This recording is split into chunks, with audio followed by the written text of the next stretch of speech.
صباح الخير يا جماعة. بعد ما حمزة الجمل تألق مع نادي انبي وكسب ماتشين، كسب الأهلي وفاركو بقى أول المجموعة. سبحان الله، ماشي حمزة الجمل مع حسام حسن مدرب منتخب مصر، إنه كسب ماتشين منتخب مصر، وبقى إن شاء الله بإذن الله الماتش الجاي هيتأهل لكأس العالم. حمزة جمل أصلا هو اللي يصلح يكون مدير فني منتخب مصر، لأنه أحسن من حسام حسن، ده مبدئيا. نمرة اتنين بقى، بعد ما حمزة جمال عمل الإنجاز ده، كان ماسك انبي بقاله أسبوع، يطلع المرتزقة والممولين والموجهين اللي في جروبات النادي الإسماعيلي على الفيسبوك، كمية الحسرة، حسرة والله العظيم والحقد، لدرجة إن هم بقوا يهبلوا. أنا والله العظيم هتضحكوا يا جماعة والله. الناس اللي بتمولهم، الجهات اللي بره النادي بس هم في اسماعيليه بتمول الصفحات دي عشان بتحارب حمزه الجمل. آه، طب مطلعينهم يقولوا ايه؟ حمزه الجمل المفروض طبعا هم مبدئيا يدعموه ويأيدوه لانه ابن الاسماعيليه. اي حد بينجح في اسماعيليه لازم يدعموه، ما هو مع نادي بره، يدعموه يأيدوه كده. طالعين يقولوا ايه بقى؟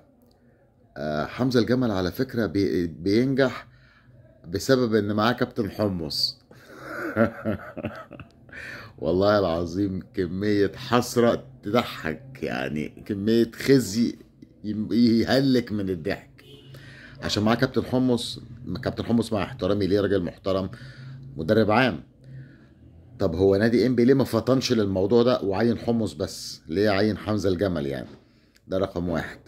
رقم اتنين، حمزة الجمل النجح عشان كان بياخد معاه حمص بره مصر، في السودان والعراق وعمان. طب هو الناس دي لما حمزة بينجح بياخد كابتن حمزة الجمل، حمزة الجمل تاني، حمزة الجمل بياخد أحسن مدرب في السودان وأحسن مدرب في العراق وأحسن مدرب في عمان. الناس دي برضو هبل ليه ما ادوش حمص هو، أو قالوا إن حمص هو عشان معاه هو حمزة بينجح يعني.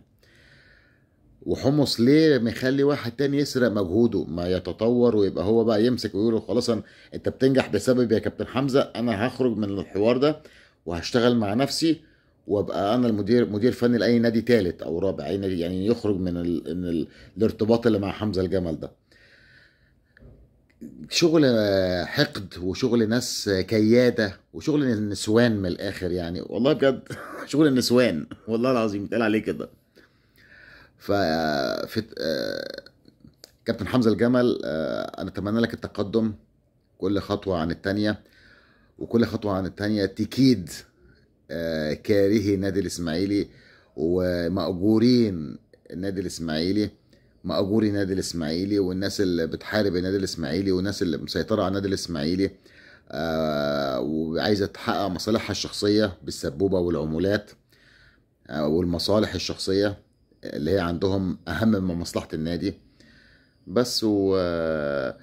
عايزين كومنتات تانية يا صفحات يا مرتزقة بتاعت النادي الإسماعيلي.